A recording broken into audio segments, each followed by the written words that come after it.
Yes, everybody. How are we all doing? To everybody. Hope we're all good. Hope everybody's had a good weekend. And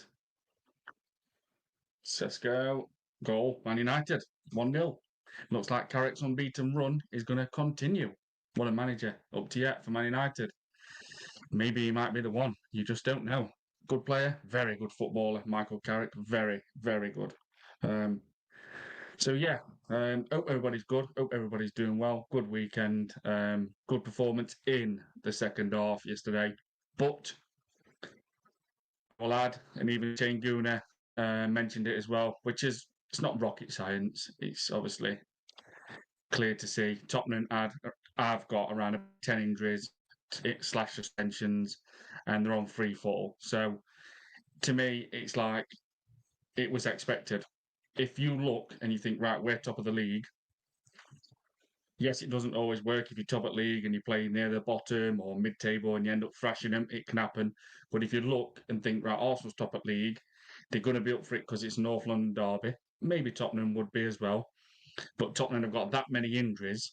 You would say, well, yeah, of course, Arsenal should be going there and winning very comfortably. Now, we know what Arsenal are like this season. They've scraped so many games and just nicked it by good defensive displays and end up getting a draw or a win. But we put a performance in yesterday in the second half, like we did against Aston Villa in the second half at the Emirates, like we did against Inter Milan, Bayern Munich, Atletico Madrid, Tottenham at the Emirates. And I keep saying it, and so many other people keep saying it. When we play like that, it's very difficult for any team to live with us because we're so strong at defending, but with cracks, and it is happening a lot just lately, especially this. I think 19 goals or something conceded just before. I can't remember the numbers without looking at it, but we've conceded about 8 goals, I think, since the start of the year or something like that. And it's high numbers compared to what it was through the 2025 period. It's alarming. And obviously, everyone knows that. Obviously, 2 against Wolves, 3 against Man United. There's 5 straight away. 1 yesterday, 1 against Brentford. So um, I'm not going to get gassed up and get all giddy and happy and think yes, it's amazing result yesterday because it's what I'm expecting of Arsenal Football Club. You know, if we're wanting to go and win league title, we're going to teams like Tottenham who are in free fall, like I keep saying, and we should be taking it to them and winning very comfortably, like we did in the end. And I will say this: Eze has to be Arsenal's number 10. He's just brilliant, guys. I keep saying this about him, and people say, "Oh, well, he don't do nothing. He don't do." Yeah, because you're basing it on what Mikel Arteta wants him to do. Mikel Arteta wants Eze to be more defensive, like he wants the wingers to be more defensive. He wants the wingers and the number 10s like Eze to be around about 70 to 80% defensive side to his game. And it takes away the talent. It takes away the main attributes of people like Eze, Martinelli, Saka, and everything because you're stopping them playing with freedom and expressing themselves. And I keep saying it. The way Eze gets the ball with his back to goal, how he can control it on the left, he can control it on the right, the way he spins very quick, and he's forward thinking straight away. The moment he spins, when he gets that ball, receives it on the left or right, the moment he spins, you can see it's forward thinking. He's looking for that man straight away. He's looking to pass it, or he's looking to bring that intensity and that urgency and drive with the ball. And we've seen it against Man City. Comes straight on, ball over the top, straight away looking for Martinelli. Lands a ball on a sixpence. Literally lands a ball on Martinelli's feet.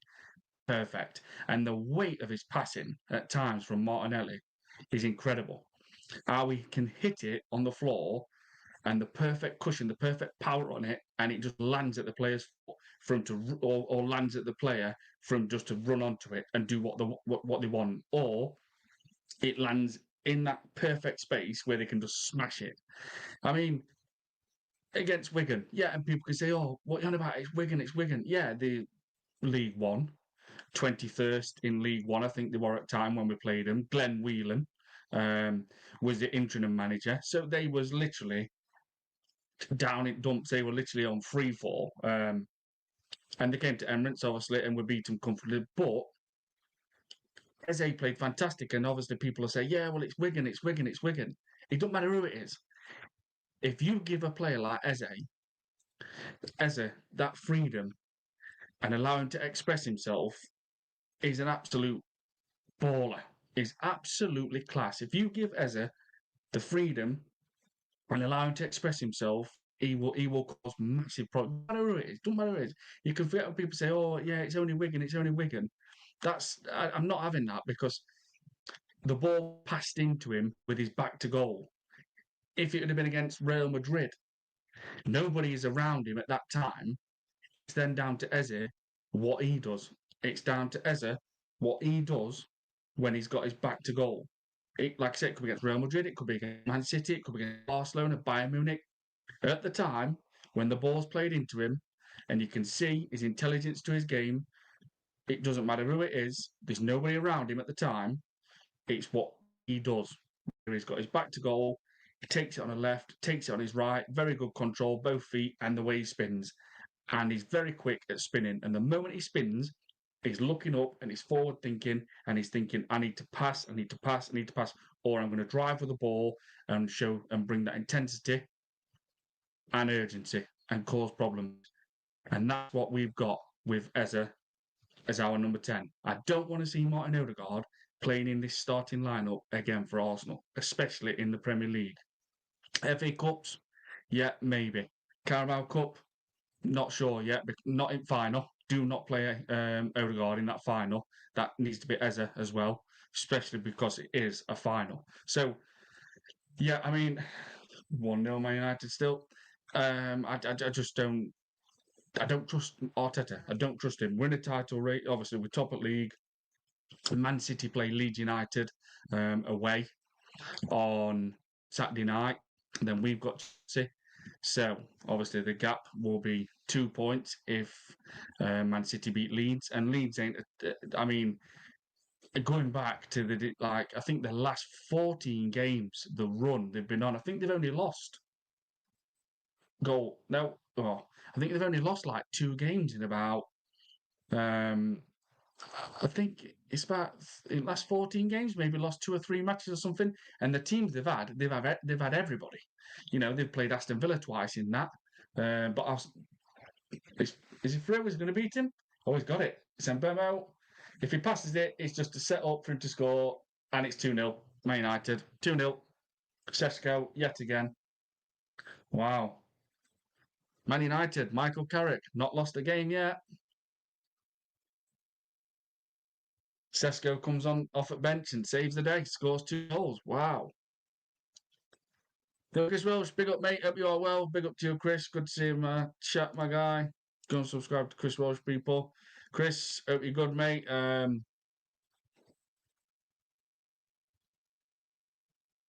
Liverpool got away with it. McAllister scoring 2 goals, 1 offside. And then the other was allowed. Man United 2-0. So that is a big win to go to Everton away. I still believe the cup final decides both Arsenal and City season. Yeah, I agree with you, mate. I know what he's saying. I do know what he's saying. A lot of people have said that, and all, even pundits are saying it. A lot of people have said that, mate. And I think you're right. I think because it will spur Man City on if they win, and they don't need any confidence anyway. They've been in this position so many times and a lot more. But I think it will rock Arsenal if we lose. Because these players have never even won. Like, I think Jesus is our most decorated footballer. 4 league titles I think he's won. So I think, I'm not sure if that's right actually. I don't.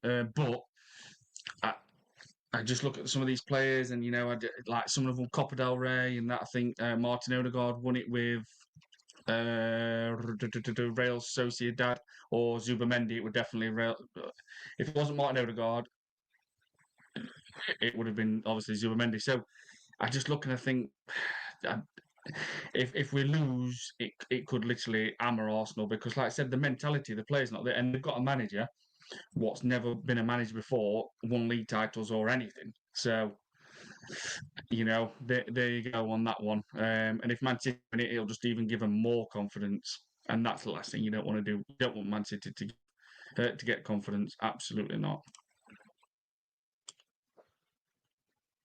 Because big win for Arsenal after pressure was on, apart from stupidness, absolutely, from Rice. It was comfortable win. Ignore what I said about Spurs could be unpredictable. This game, they were predictable. Why is that not showing properly? Same old shite. Yeah, absolutely, mate. Yeah, man. Spurs. I still don't think they'll go down. I don't think Spurs will go down because you look at the players, it's Xavi Simons, Solanke, Matthias Tell, um, Kolo Muani, Maddison obviously he's not played all season, he's not going to be back till next season. Kulusevski's been out nearly all season. Romero's obviously still out. I'm trying to think who else was out.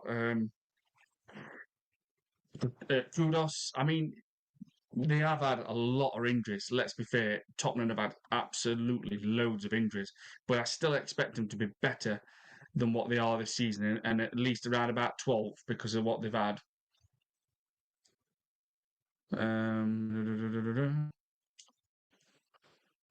Because well, it's funny what happens when you play Eze Gyökeres to the strips. Yeah, but you know what though? I will say this: Saka didn't have the best this game, but to me, seeing Saka, Gyökeres, and Eze all link up, it's mad to even say it, but as an Arsenal fan, we don't get to see our attacking players link up that much. So just to even see them link, because Eze played fantastic, Gyökeres were fantastic. The way he were intercepting football, he were showing for the ball, he were getting involved, he were linking up with attack. And he's a goal machine. I keep saying these people, Victor Gyökeres is a goal machine. The way he just brushes people off and get the fuck off. Do you know what I mean? And it's like, bang, I'm putting that ball in there. And I know, I at Coventry a little bit. Seen in loads of games in the Premier League for Sporting Lisbon. I then obviously seen the goal against Leeds United, and I said to myself, we have a goal machine. Yes, it's not been perfect, and I do say this, Arteta has not played to his strengths because he's not capable of it. But I've said it. I've said it on here. People know it. I've said it in comments. I've said it on many shorts. Victor Gyökeres is a goal machine. The goal against Leeds was it's all it took for me to see and think. He just ran down byline. He could cross it. He could turn it back. He could obviously do anything.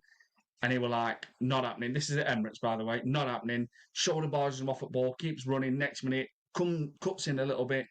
Bang, bottom corner. And I just thought from that moment, that's a goal machine. That's somebody what is a prolific striker if he gets the service, and once he gets his confidence up, because like I said, he could have crossed it, he could have passed it, could have turned it back, and all he was thinking about is, I'm going to run it, I'm going to run it, I'm going to slowly cut it, and I'm going to smash it in that bottom corner, and I'm going to put that ball in the back of that net, definitely. Against Everton with his penalty, the way he scored it, hard and low, it's like Haaland. You've got no chance of stopping it. You've got no chance. He puts the ball in net with meaningful. Sorry, the way he puts the ball in the net is very meaningful. Against Inter Milan, against Jan Sommer, been a fantastic goalkeeper over years. Who was playing for it? The German league. Not Dortmund. Borussia Mönchengladbach. I can't remember now. Jan Sommer. And that ball where it's running onto his foot against Inter Milan. Some strikers would have smashed it. It would have gone way over the bar. They would have hit it, like snapped at it, and it would have gone wide. And all he did is just made sure he got his side foot on it, which is very freaking hard, and got the perfect height and perfect power on it, and it went straight over Jan Sommer's head. I mean, and the goal against Leeds, where obviously is lurking around, poaching around in around the box. Sees the ball come in. Next minute, gets his last stretch and gets his toe-touch ball and puts it in net. So they're all different type of goals. And if you're getting different type of goals, you're a striker, man. You're a striker. And yesterday, again, He's too where he's shoulder barging him off the ball and just hammers it into the corner. I mean, that's yeah, that's what I want. That's what I want to see. That is what I want to see. And then the goal against Sunderland, I think where he's falling on floor, and if you look, oh, 2-0, game over. No, it's 1-0. What happened there? God, I took my eyes off it. I think it must have been offside. Still only 1-0 because Sesko did actually put that ball in net, and then I took my eyes off it, and so I didn't realise it. Must have been chalked off. VAR must have been offside. Must have been. But then, well, I don't know actually. When Bemo got released, it didn't look offside. So yeah, I think against Sunderland, um, where he's falling on floor and he's literally on floor, and the power he generates from that goal, you just think, yeah, mate, yeah, that's not easy to generate that power while you're on floor. Honestly, he's got it, guys. He's got it. I've said it. I understand why people are saying, no, he's a flop. He's not good enough. He's rubbish. I understand. Because he's not scoring the goals. But no, I'm on this one. He's a goal machine. That, like they say, the tap-ins, the way he shoulder bar people off the ball and smashes it straight in there. His penalties are hard and low. The way how much he can generate power from when he's on the floor, like the Sunderland goal, the perfect side foot and the height and the power against Jan Sommer into Milan. Victor Gyökeres is a goal machine. And like I said, I have played striker when I was a young lad, and I was a damn good striker for my age. Not being big-headed because I'm not big-headed, but I was a good striker. So I know a good striker when I see one. I don't get them all right, but I've not. This is not like I've seen Victor Gyökeres just for Arsenal. I have seen him a bit for Coventry City. I kept an eye on him, thinking, "Fucking hell, who's this guy who keeps scoring for Coventry City in Championship?" So I looked at through his goals. I thought, he's a beast. He's a powerhouse up front. And then I kept an eye on him in the Premier League for Sporting Lisbon. Watched a few of his games. I won't say loads, but I probably watched about, I'd say 15, 16 games while he was in the Premier League for Sporting Lisbon. And then all that is that Leeds goal at Emirates, where he runs that byline, shrugs him off, keeps running, thinking, pass it then. Nah, mate. All I'm doing, I'm just going to put that ball in net, back at net, bang, bottom corner. No chance. That's ruthless. That's a ruthless striker. That's an hungry goal machine. What wants to make sure he scores, and his first thought is, I'm putting that ball in back at net. Simple as that. So yeah, to me, I'm already thinking of Chelsea Sunday. Do I trust Arteta? Absolutely not. Do I think he even could put Martin Odegaard back in team? Yeah, I do. Yeah, funny what happened. Yeah. So everybody, hope you're all good. Hope everybody's good in the chat. Please do smash the likes and subscribe. I'm going to try and get to that 750 pretty soon, hopefully. Because well, was fair as all for us. We weren't doing much either. To be honest, we should have won 2. Yeah, first goal should have stood where he's supposed to put his up. That's what I mean, mate. I mean, this is what I'm saying, Chris Orsi. I don't understand what happens now, because, like, when you're running and in a defender like that, that's natural to get your arms out so you've got balance. Now they have to be like penguins with their hands tucked behind the back. I mean, the sport is good sometimes, but it has killed football massively in some ways. I will say that. It is good sometimes, and you think, yeah, I wish we had VAR for this, but it has destroyed football in some ways. Big up to my guy.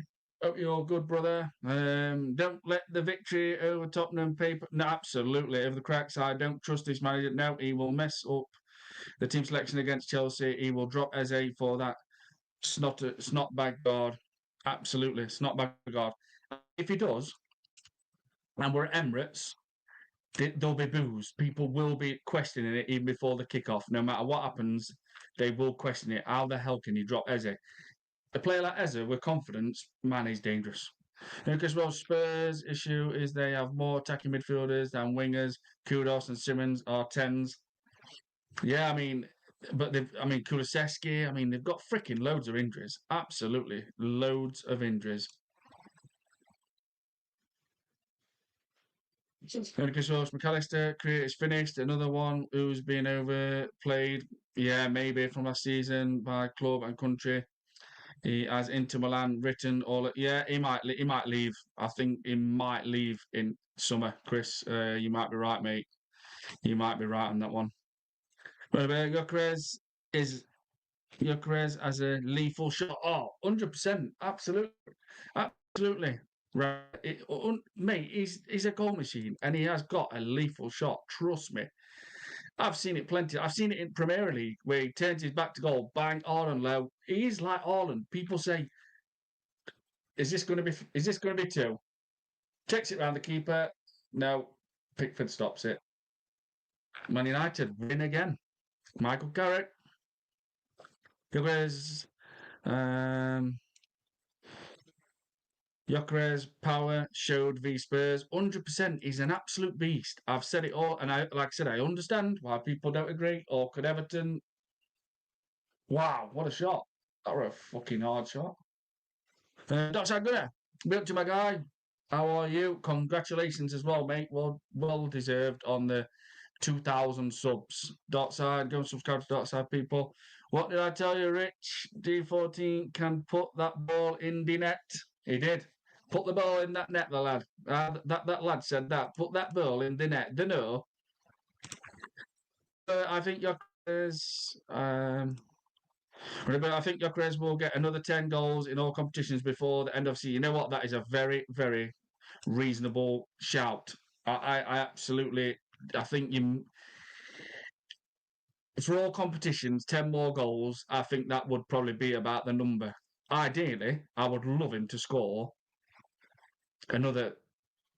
I'm being reasonable here. I would like to see Vic Gyökeres score another 8 just in the Premier League and maybe 6 in more. Because I said I've got this wrong. I don't know yet, but I think I have. At the start of the season, I said Vic Gyökeres will score 20 Premier League goals. So I think I'm out on that one. I've got that wrong. But if he ends up scoring, say 16 Premier League goals, ideally you want more. Of course we do.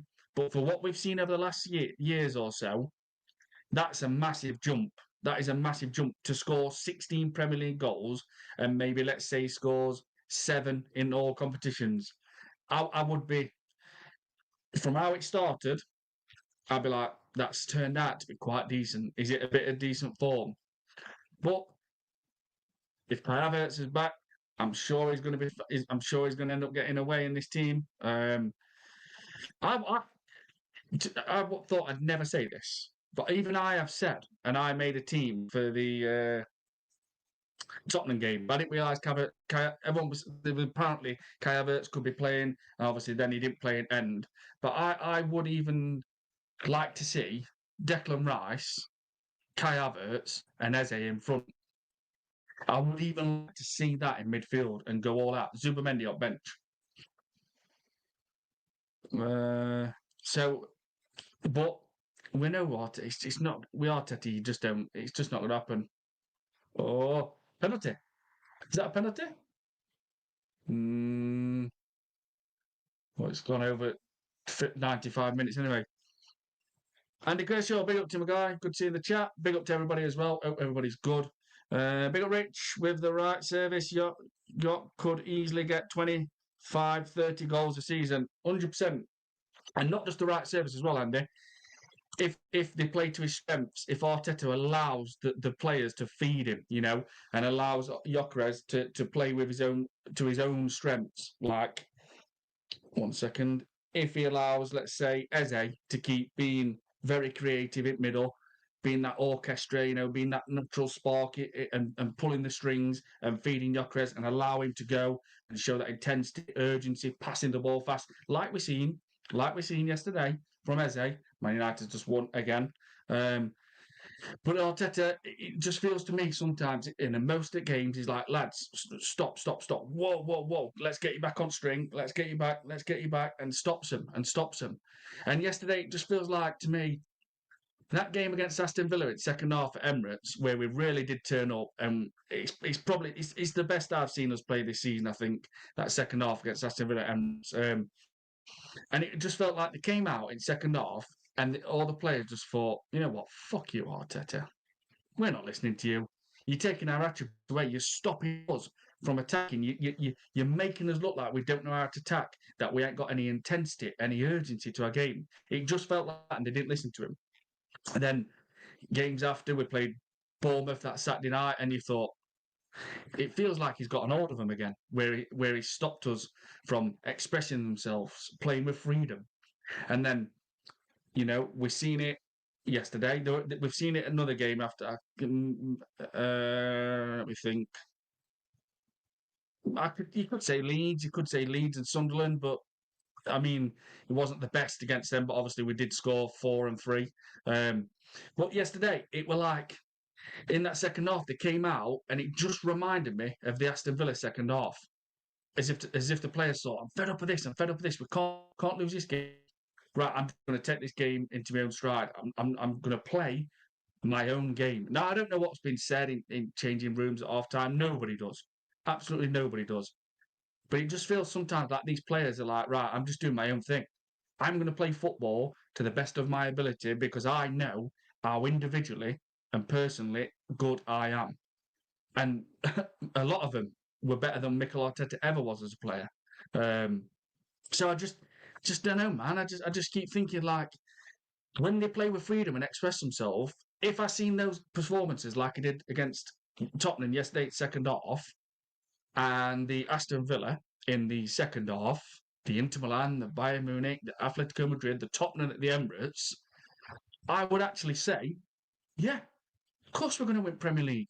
Because our defence is very good at times. It's been leaky. It has, especially this year. But I would be able to say, because we get the balance right, we can absolutely annihilate teams, maybe every 2 or 3 games, but we keep seeing it around every 6 or 7 games. And that's where we're having these little slip-ups, these little shitty games, where we're struggling, we're making hard work of it.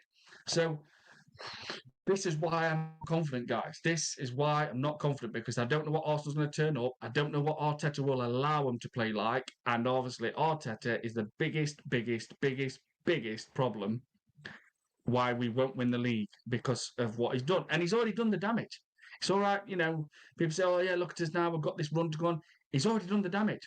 He didn't change anything against Nottingham Forest. No different formation. Not even something what could have worked if we played different formation. Might not have worked, but you take the risk. Didn't change anything against a 10-man Chelsea. Didn't do anything against Liverpool at Emirates, and they had no striker that night whatsoever. We were freaking lucky and didn't even have a striker.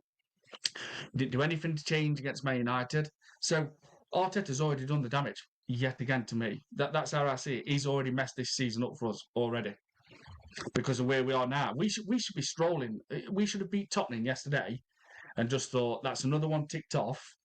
We're 9 points clear right now. Do you know what I mean? It's maybe even 12. So I just look at it and I just think, I'm not confident. I'm not at all. Not with Arteta in charge. If we sacked Arteta tonight, and Arsene Wenger, Conte, Flick, Enrique, Ancelotti, Inzaghi, Simone was given the keys to Arsenal and finish the run, I would be more confident with those managers rather than Mikel Arteta. And I'm sure a lot of other people agree. And I don't care if people say, that's nuts, you're just saying that. I'm actually not just saying that. I would be more confident. Because I do not trust this manager.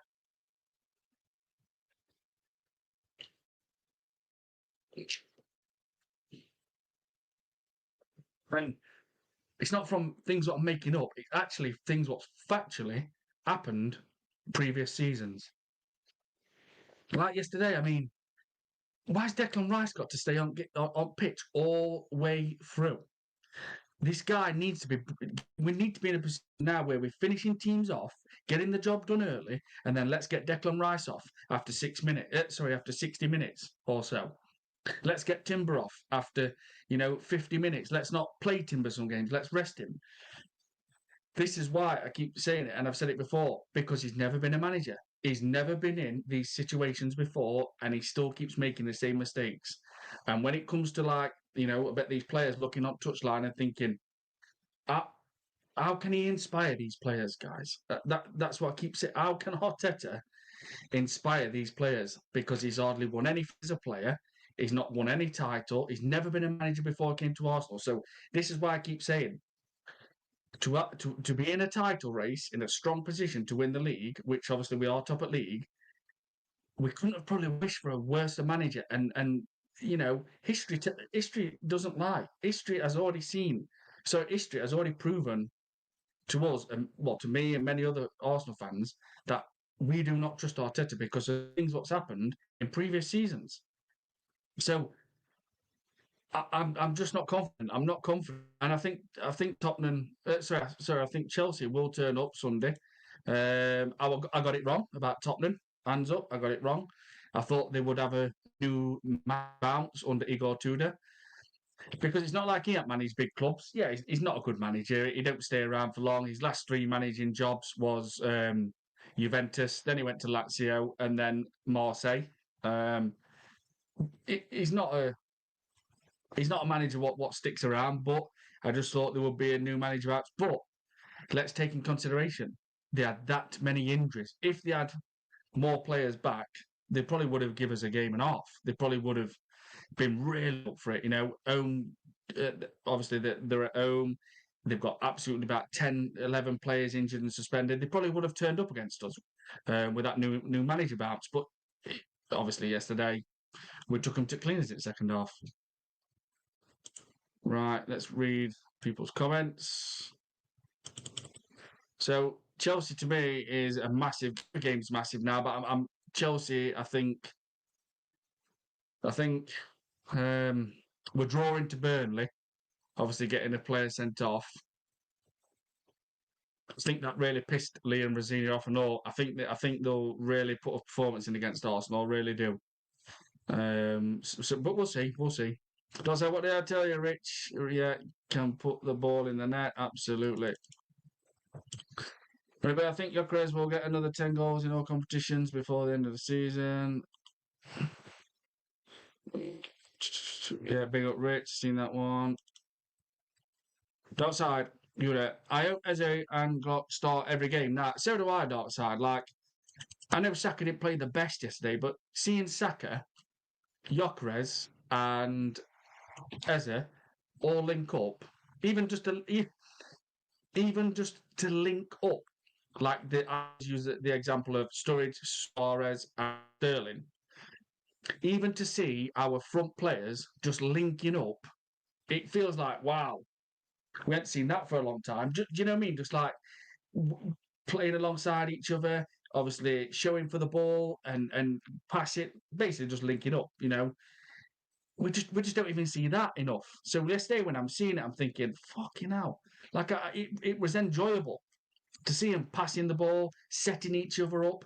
One obviously showing coming deep for the ball. Like Gyökeres was intercepting it, and then like he's got Eze straight there. Saka were making runs. Saka didn't play the best, but just to even see Saka, Gyökeres, and Eze all link up, it was good to see. It really was. And we should be getting happy just to see our front players linking up. It's something we used to do regular. We used to implement fear into teams. Arsenal Football Club, the Arsenal, used to implement fear into teams with just our attacking players. So it was good to see. But will we see it next game? Probably not. They'll probably be wrapped in cotton wool.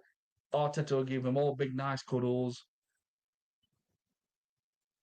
That's why is the biggest problem in this football club. Mikel, licorice air, stubborn smug prick, Arteta. Because well, it's not a shock. United are winning. Everton being so poor in their new stadium. Everton being better away from home. Yeah, it's still a good result though. That is, they haven't lost yet. Good, they still haven't lost. Michael Carrick's got Man United a different team in it, and he really has. Started against Man City, where they were fantastic. It looked like the 90s Man United against Man City, let me tell you. So John's just Play football, everyone will score. Absolutely, 100% social. If Arteta lets these players play, they will destroy teams. They will destroy teams. Remember, I commented on AFT video about how I think Eze should start. I got a lot of abuse. Wow. I mean, what has happened to that AFTV?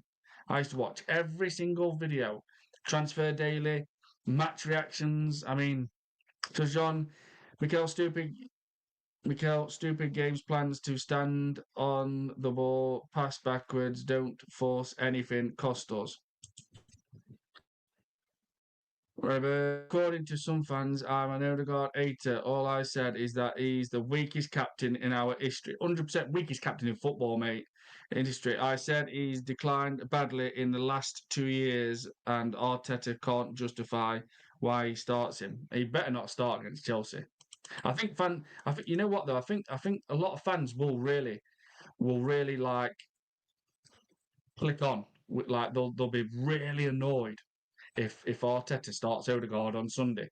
If they hear that team line up or see that team line up or obviously get it on the phone, see it on Twitter, whatever, and they look at Eze, he's not playing, and he's just sat on bench. There's gonna be some people really annoyed with Arteta on Sunday. People what's not normally. They're really going to start questioning him, thinking they just don't get it. What is he doing? You cannot drop Eze now. If that guy has got his confidence up, he's a nightmare. He's probably the best number 10 in Premier League if he's got his confidence going.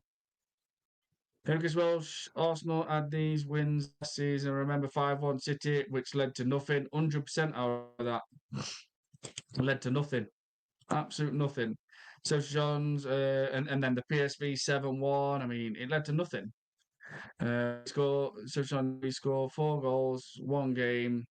The next game goes back to nonsense, toothless football, unwarranted. That's what I'm saying, Social. 100%, great point. That's where it is. That's why I can't trust what we'll do against Chelsea. I just can't.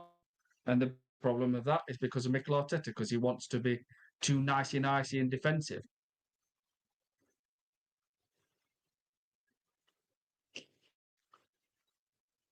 I'll tell you something, that Man United's goalkeeper, Lemons, come from Belgian league, I think at Royal Antwerp. Um, he's been a freaking good goalkeeper. He has. He's been a good signing for Man United.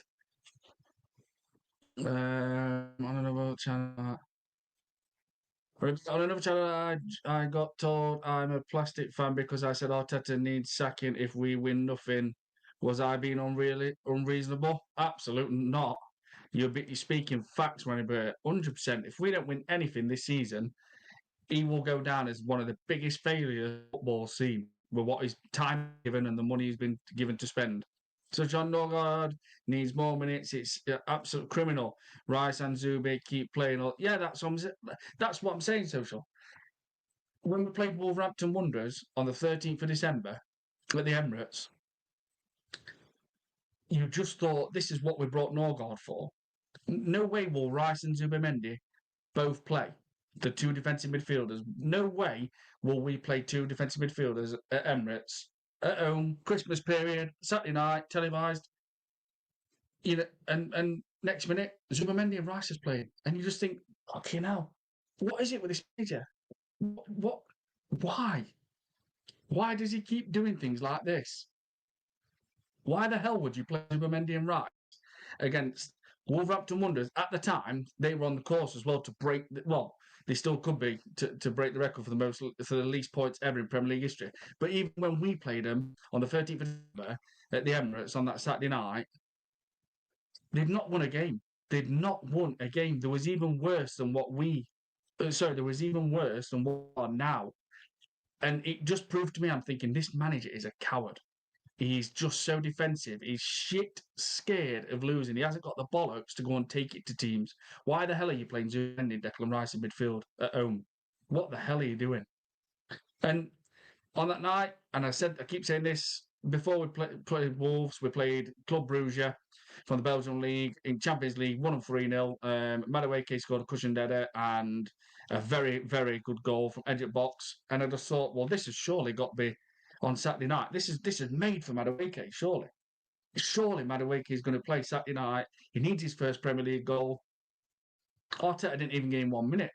He didn't play him. He didn't play him at all in that game, and I just kept thinking, no wonder me and so many other Arsenal fans, thousands of Arsenal fans, are seeing the facts, what he's doing, making mistakes all the time, doing things, thinking it doesn't make sense. You've got a guy what needs to get his confidence up in the Premier League, score his first Premier League goal, and you've got to play bottom of the league on Saturday night through Christmas period. It's televised, everyone's going to be there, and you don't even play him. You don't even give him 1 minute.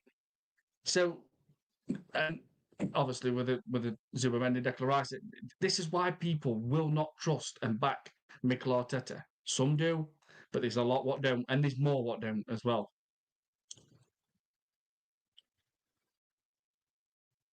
And how can you? And obviously, like I keep saying, and people in the chat, Mikel Arteta treats Norgard like a youth player. What's never even kicked a ball in the Premier League.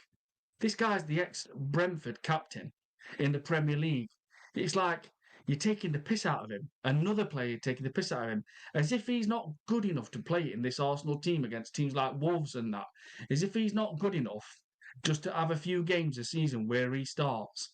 It's just honestly, you could talk about Mikel Arteta all night, and people will say, "Oh, what are you talking about? You're talking negative.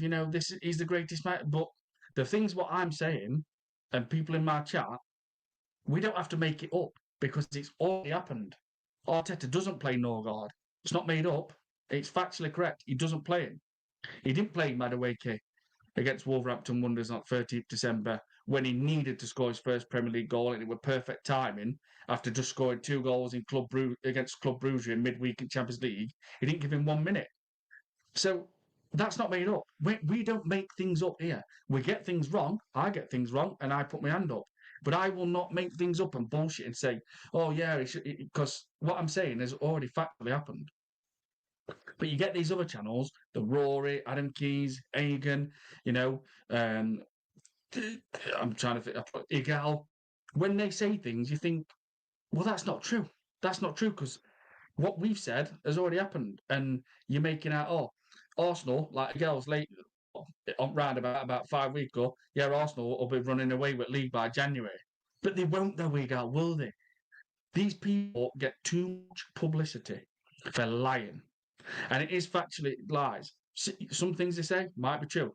Like Rory talks bollocks, Mr. Rory talks bollocks, who thinks he's the God's gift. And so many people follow him and subscribe to him. But all they do, and I keep saying this on my lives, and I'm not going to keep saying it much longer, they use you. So if you follow Rory, Igal, Tom Canton, everybody, you look back over years and you think, what did they get right? Right, wrong. Going to win league this season, wrong again. Going to win league this season, wrong again. They say we're going to win league every season. They're wrong. They say Mikel Arteta's a fantastic manager. They're wrong. Do you know what I mean? Like, so it makes me wonder. These subscribers, what they've got, are they paying for them? Are they paying for them? Because I do know one thing. I was told if you do that and YouTube ever clicks on that you're paying for subscribers and there's a lot of bots, obviously a lot of fakes, YouTube will wipe your channel completely out, and sometimes it will block you and you'll never ever be able to start a channel again. So it makes me wonder why like these Rory, Igal, Tom Canton have got that many subscribers. Now Tom Canton's a little worm, he's just like he has wormed his way in by brainwashing thousands of people on Twitter, obviously whatever other social media is on, and obviously on YouTube. He knows he's not stupid. He knows a few things, but he gets so many things wrong. But and the things he says, you think, well, you're not right, are you? You're not right. You're talking, and the things what's actually happened, you've got them wrong again. Like, and Miguel obviously is the worst. The things what he says never ever happen. Like, why would you want to follow someone what are just lying? But there's that many vulnerable, preferably Arsenal fans, what get brainwashed and gassed up. Like Tom Canton said, it's going to rain tomorrow and it'll be all in glitter. He's got that many people what he's used. Oh, will it, Tom? Oh, can't wait to see it. What time will that glitter fall from sky? Will it really rain with glitter? Yeah, yeah, yeah, yeah. Can't wait, can't wait. Do you know what I mean? Like, I just don't get why this is the world we live in, that people follow people what bullshit and lie. Like Rory told people, you know, a few months back, he just came out with Arsenal turned down a bid for William Saliba and Miles Lewis Skelly from Real Madrid. No, they didn't. Real Madrid have never, ever officially put a bid in for Miles Lewis Skelly or William Saliba. Now, Florentino Perez, Real Madrid president, is a massive fan of Saliba and he sees him as a future signing. But, like, that's what I'm saying. That is a perfect example. So, all he's done, he's thought, well, I've got all these people on Twitter, on YouTube, I've got all my followers, all my subscribers. I can say anything I want because I'm going to use you. So Rory uses people to get where he wants to be on TalkSport, on Sky, etc. And he's done it. He's thought, right, I'm going to put things on Twitter. I will use you. I will lie. I will brainwash thousands. So my followers get vamped up and it gets high. Same on YouTube. He'll say things and it never happens. And people just get brainwashed by it, start following, start subscribing. It's a shame. It's a shame. There's that many vulnerable people what have got people like Tom Canton where they want to be and Rory on Sky TV, on TalkSport, because they follow them, get the subs, get the numbers, get followers up, get the subs up. But all they've done is follow bullshit, and they know what they're doing. These people know what they're doing. They're not bullying, but they're using people to get where they want to be. So that's how I see it. Anyway, I could be wrong. I could be wrong, but I have heard these people talk a lot, and I'm thinking, but what are you getting right? Because every season you tell us Arsenal's going to win league, it never happens. You're wrong again. You tell us Mikel Arteta, he needs this player, he needs that player, is the greatest manager. Odegaard calls Mikel Arteta the best manager in the world. I mean, it's like a child would talk. If you can say a manager what's won one FA Cup and challenged twice and never been a manager before ever, is the best manager in the world. It's honestly, it's like a child would talk in the playground. I mean, I just don't get it, people. I don't know if people agree in my chat, but I just feel like these people they use that many people to get where they want to be, and they brainwash people. And there's that many, unfortunately, vulnerable people what listen to people like a gal, and you just think, what do you ever right again?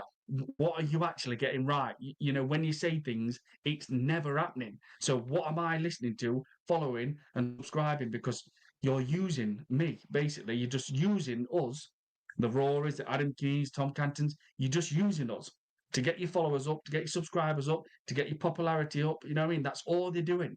They're using people to get all the numbers up all the time. So I think it's wrong in a way. I think it is that this is the world we live in, that people will follow people what like to lie.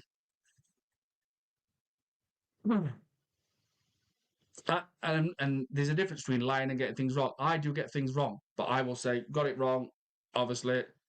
But I don't come on here and say, oh, yeah, Arsenal's turned down a bid for William Saliba and Miles Lewis Skelly from Real Madrid, because that's never happened. But yet Rory posted it on Twitter.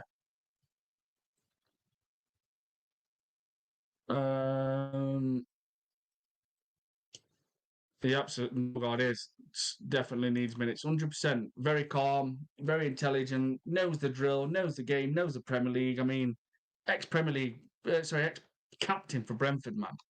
And he gets treated like a youth player what's been flown in from fucking, I don't know, Sweden or something, from the Swedish league with a team like Malmo or someone like that. He gets treated like shit, man. Texas, big up to you. Good to see you in the chat. Hope everybody's good in the chat. Hope everybody's doing well. Please do smash like, subscribe, people. I'm going to try and get to that 750 if I can. Texas, how are you, my guy? The problem with a result like yesterday is that the papers over the cracks absolutely until the next time we face a proper football club like Brentford. Yeah, 100%. I agree. Brighton's knocking on the door and all. We've got them coming up. Texas, Fafana serving one match ban is a massive loss for Chelsea. I think we are going to get lucky again. Well, I said we will get 4 points out to Chelsea and Tottenham. hope I'm wrong. Hope it's obviously 6. But I see it like this: if we even draw, if Man City beat Leeds, which I think is a tough game for Man City, if they go and win Leeds at Ellen Road Saturday night, and we draw to Chelsea, then I think that'll be it. I honestly think that'll be it. I really do, because Man City's got Forest at home next. After that, I think it is. And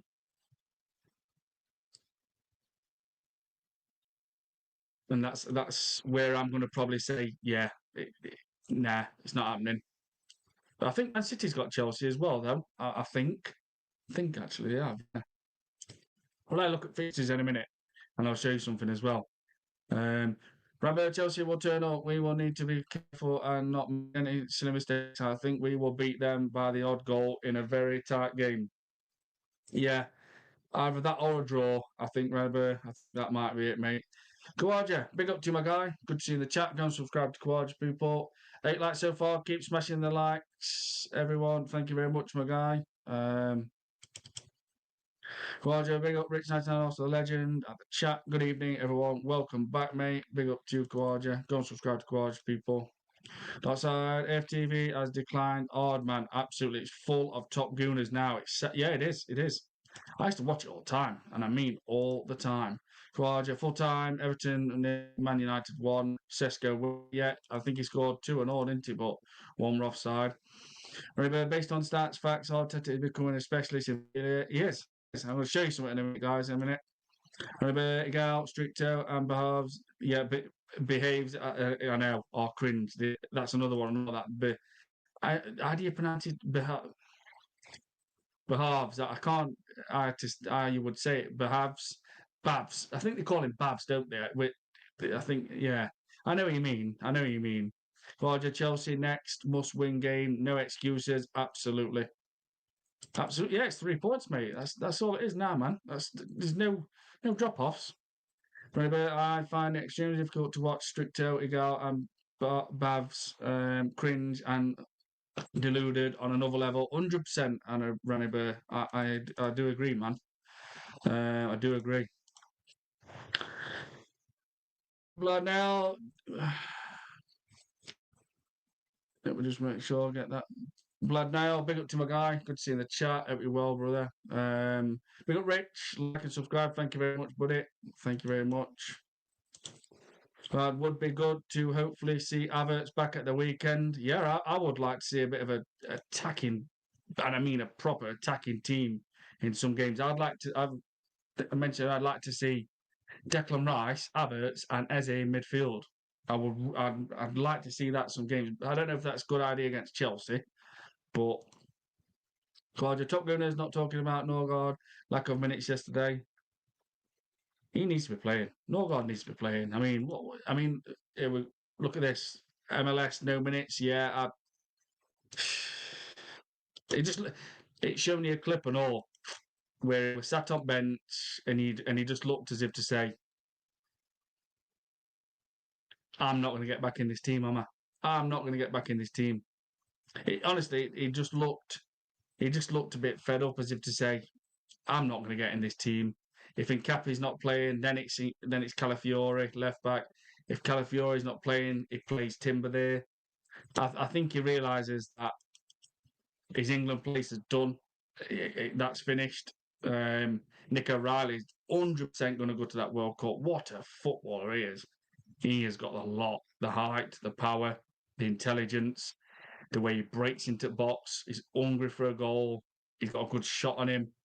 What? Do you know what I mean? Like, Pep just thinks, right, I'll start him at left back at the start of the season. Next minute, Nico Riley's playing alongside Rodri. Proper manager, people. Blah, bro, MLS will end up leaving at this rate, and it will be a waste, just like and Ethan Wanyeri. Yeah, absolutely. And Ethan Wanyeri will be 19 in March, and Miles Lewis Skelly will be 20 in September. Guardiola, 32 minutes on late. Disgrace, that is. Absolute disgrace.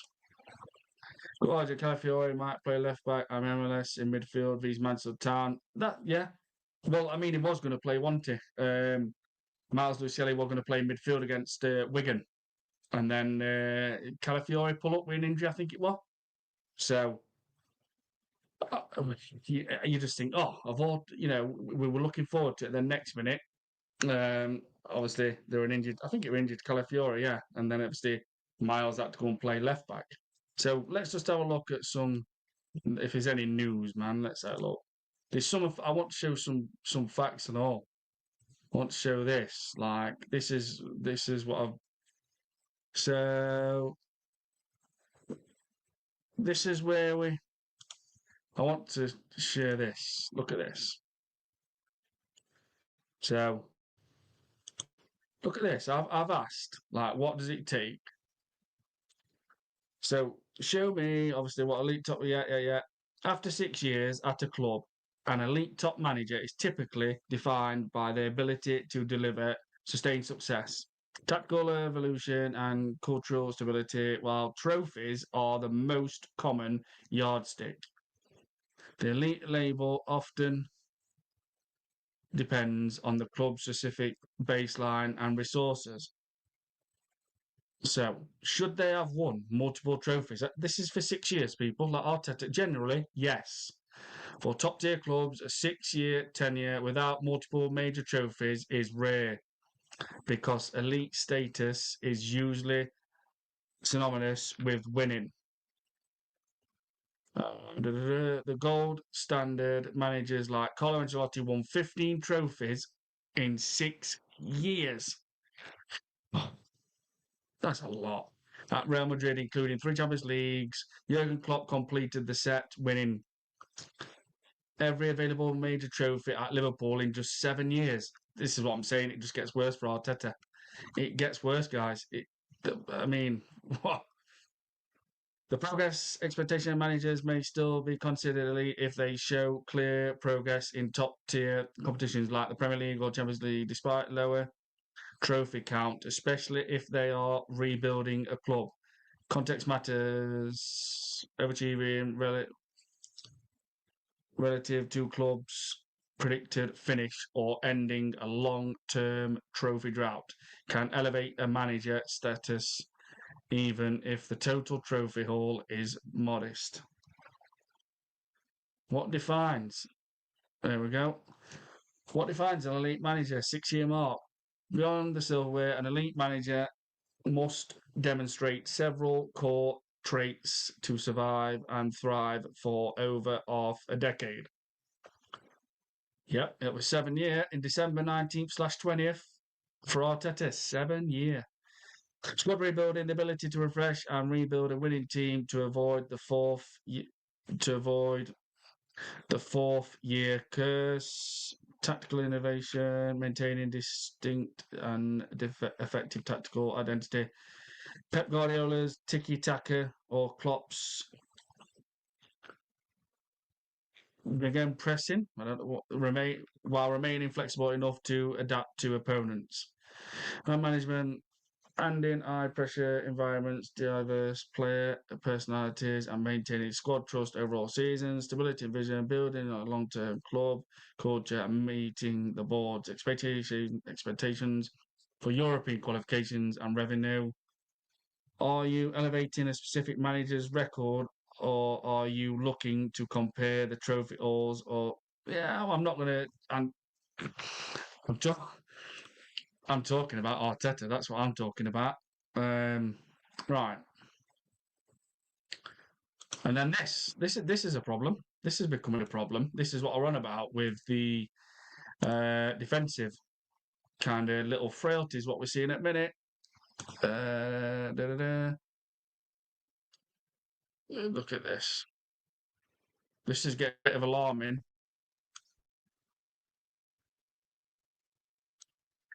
So Arsenal has conceded 21 goals in 28 Premier League games, 28 Premier League matches so far in the 25-26 season, while the team maintains one of the best defensive records in Europe. Yeah, that's true. Recent performances have been marred by what analysis describe as bozo moments or clear errors. Yeah, you're right. Absolutely. Individual errors, lack of concentration, defensive errors leading to goals in the current 2026 calendar year. Arsenal's defensive discipline has shown signs of, excuse me, fatigue or complacency errors in 2026. Four of the goals conceded in 2026 calendar year have been directly attributed to defensive mistakes. Total season errors. Five of Arsenal's total Premier League goals. Arsenal Premier League goals conceded this season have come from Opta defined errors. Recent examples in the recent match against Wolverhampton Wanderers, both goals conceded were described as coming from clear errors. One specifically involved defender Pirro and Cape failing to shut down an opponent, which was attributed complacency. Season defensive overview. Despite these stupid goals, Arsenal continues to lead several defensive categories in the Premier League. Yeah, but we are conceding goals. 2 to Wolves, 3 to Man United, 1 to Brentford, 1 against Tottenham.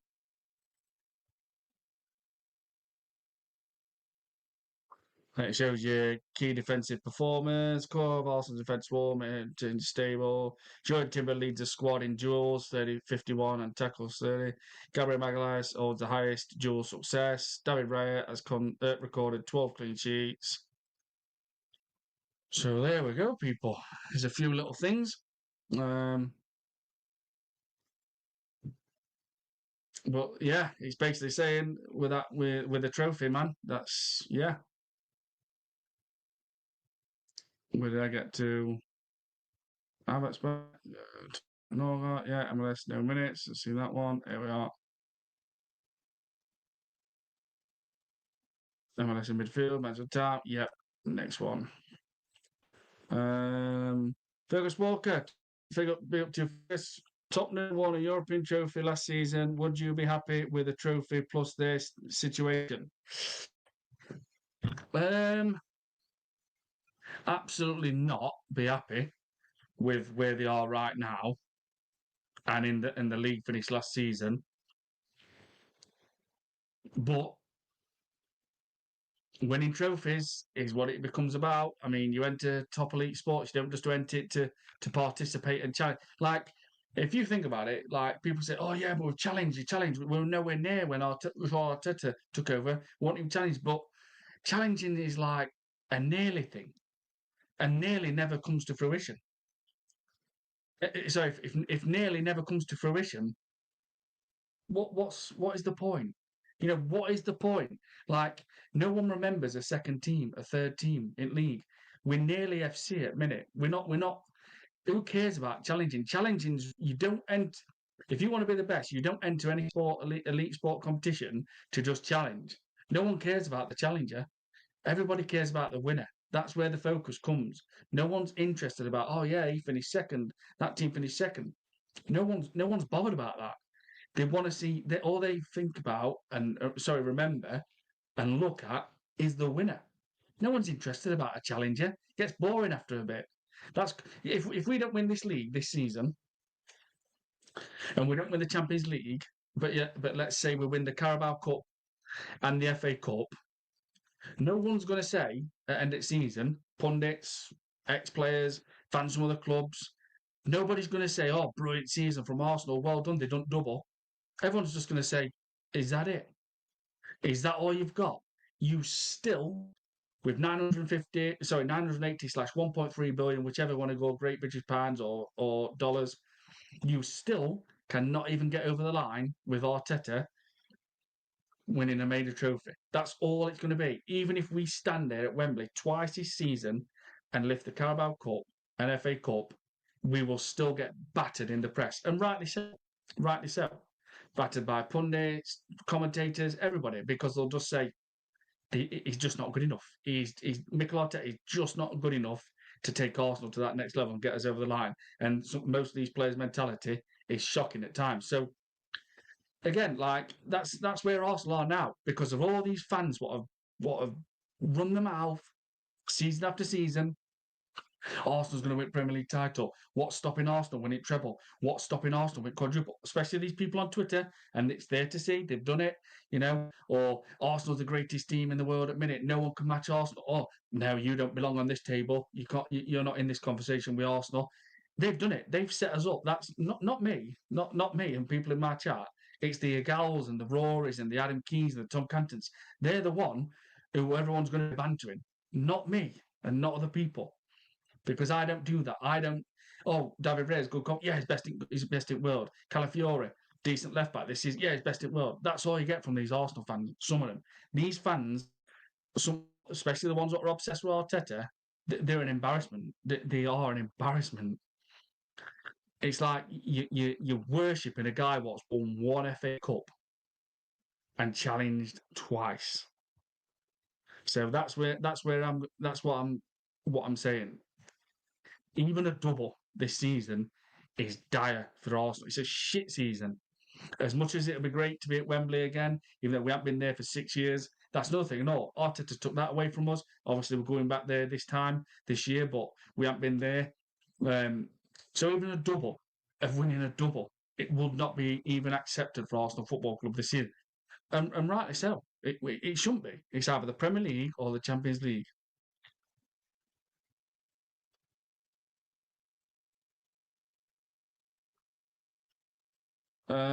Texas, I hope the Cronkies.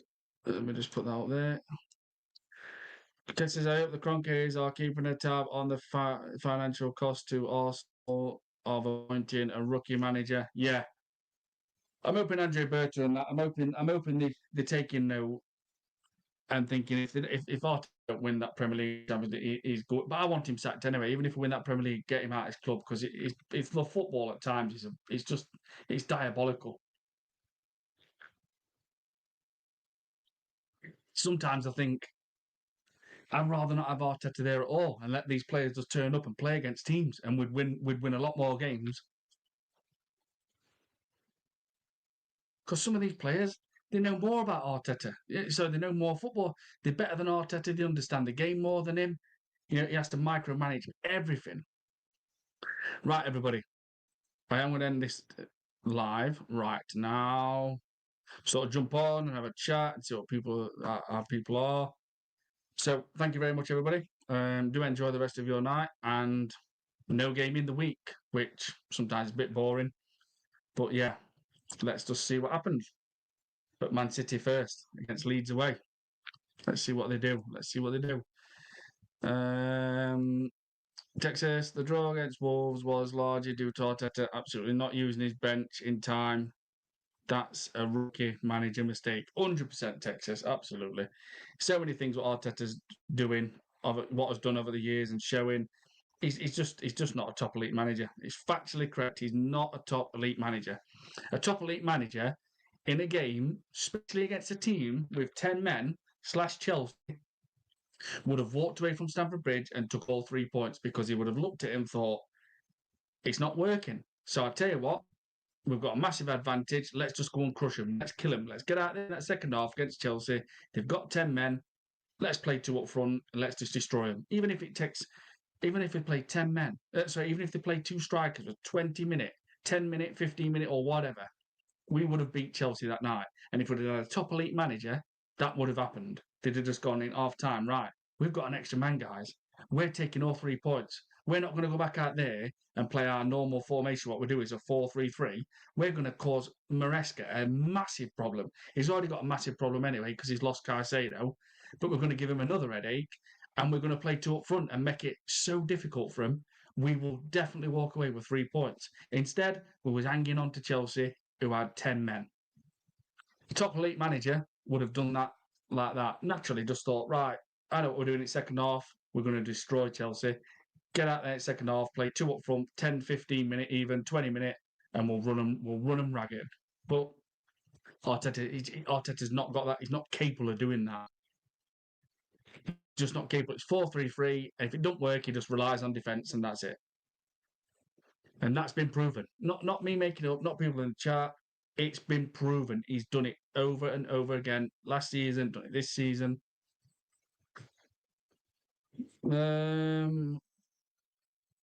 Anthony Juguna, welcome to the chat. I want the long chain of clean sheet back. They played the whole game without slowing before the Sunderland game. Yeah, we need those clean sheets back because we know under Arteta, that we play diabolical at times. And if we start conceding goals and we have the games where we can't win the game, like against Wolves, against Brentford, we're in a mess. We're in a mess, guys.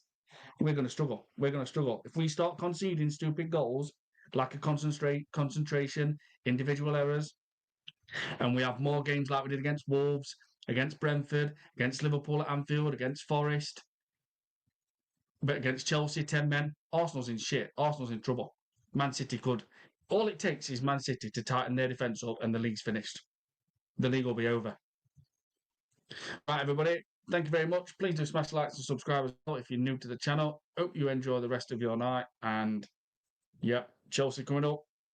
I'm looking forward to it. I just wish we had a game in midweek as well.